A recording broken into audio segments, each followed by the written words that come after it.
one small business that's hitting it big. You can defend yourself against single attackers, multiple attackers, attackers who are armed with knife, gun, stick, attackers who take you to the ground, who are on top of you, whether they're punching you or whether they're choking you. Darren Levine is the founder of Krav Maga Worldwide. Translated to English, Krav Maga means contact combat. Look at it, and it looks a lot like street fighting.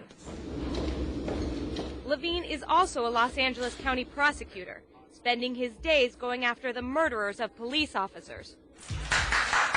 It's his obsession with keeping people safe that inspired him to turn teaching self-defense into what is now a multi-million-dollar business. I don't see giving people the ability to defend themselves and bringing cop killers to justice as two different things. It's about safety for society. The Krav Maga system was developed in the 1940s by Emi Lichtenfeld, a soldier in the Israeli underground. It's now the official hand-to-hand combat system of the Israeli army. It kind of was developed based on a need, and the need that the Israeli army had is they realized, okay, we don't have enough people to serve in the army that's just going to be 18-year-old men, 20-year-old men. We need a system that's going to be good for women who are going to serve in the military, and also men up to age 55. Nice. I have a hard time believing that you could teach me anything that could help me defend myself. I mean, I'm 5'2", I don't weigh that much, against someone who's 6'4" and 250 pounds. Right. That's probably the most common question we get is, can I do this against someone who's much bigger than me? And the answer is absolutely yes. There's a gun in your vest? Yeah, nice. Good. We're teaching you how to fight without rules. So if you have to scratch through the eyes, kick to the groin, stomp on somebody's foot with your high heels, spit in their face to distract them, that's what we teach you. Good. In 1981, Levine met Lichtenfeld on a trip to Israel. He was in his 70s at that time, and I was 21.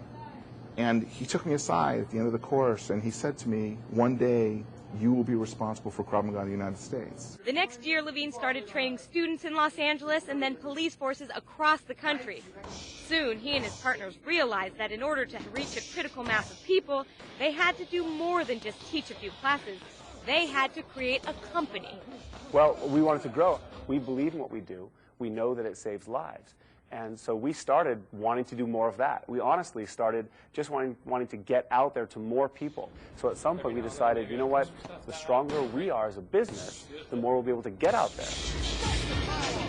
Krav Maga Worldwide has signed up more than 200 licensees around the country.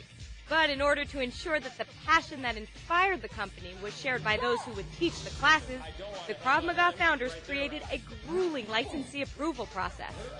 We implemented years ago a very strict quality control procedure. The program people go through to get certified as a Krav Maga instructor is one of the most intense things a civilian will ever do. The two company-owned Krav Maga studios are based in Los Angeles, conveniently close to Hollywood, which is quick to identify a trend.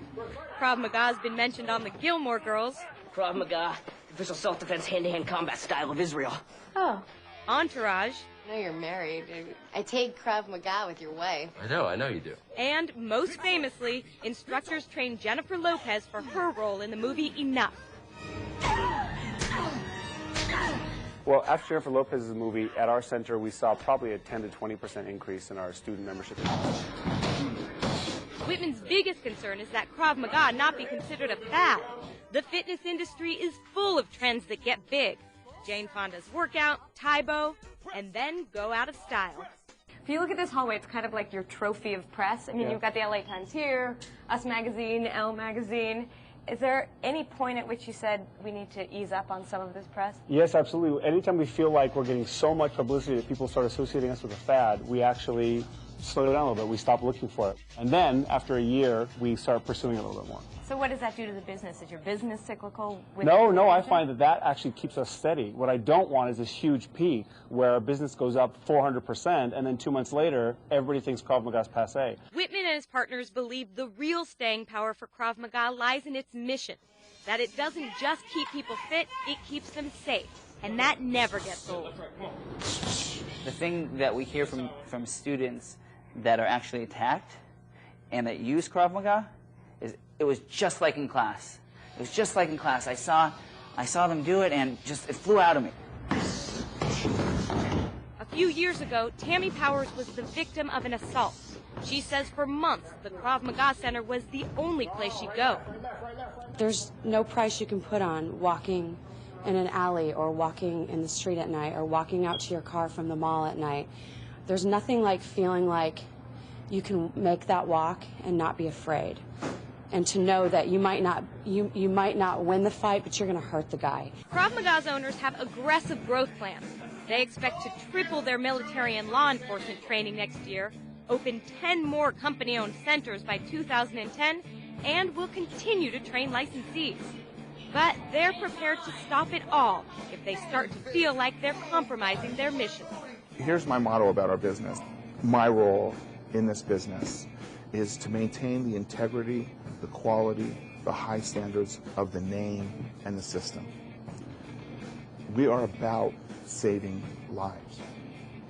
And I would rather not grow the business if that meant that we were going to sacrifice the integrity of our product. That will never happen as long as I'm alive, ever.